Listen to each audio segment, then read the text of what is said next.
खबर शामिल करना हलों गड़ी आसीन मां। गड़ी आसीन रिपोर्टर एडीएम रोज के मुताबिक गड़ी आसीन सेप्को पारां वापदा सार्फिन के मसलन के हल लाइ खुलियल कचहरी मुनक़िद कई वई।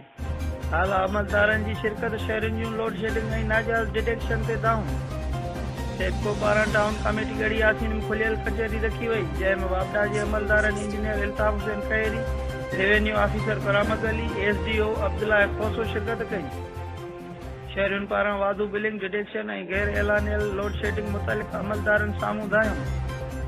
वापदा अमलदारनि मौक़े ते आयल वाधू बिल ऐं बक़ाया जात वारे बिलनि जी मौक़े ते दुरुस्तगी करे ॾिनी। उन मौक़े ते समाजी अॻवान अली खान राजर चयो त अवाम जे मसइलनि जे हल लाइ खुलियल कचहरियूं मुनक़िद थियणु घुरिजनि। ख़ासि तौर ते बिजली वारे मसइले खे अहमियत ॾियणु खपे, छो त हीउ हर घर जो मसइलो आहे। अब्दुल सत्तार गोड़ो चयो त जिन फीडरनि जी रिकवरी सुठी थी रही आहे उते लोड शेडिंग घटि थियणु घुरिजे। रसूल बख्श बिरोही चयो त वापदा वारनि सां शहरी सहकार करे पंहिंजा वाजिबात जमा कराइनि। एसडीओ सेप्को अब्दुल्ला खोसो साहिबनि सां ॻाल्हाईंदे चयो त असांजी हर मुमकिन कोशिश आहे त अवाम जूं शिकायतूं घटि कजनि। जेतिरो अवाम बिल अदा कंदो ओतिरी लोड शेडिंग घटि थींदी। अॼु बाला ऑफिसरनि खे इन करे घुरायो आहे जीअं मिलियल अवामी शिकायतुनि खे हल करे सघिजे।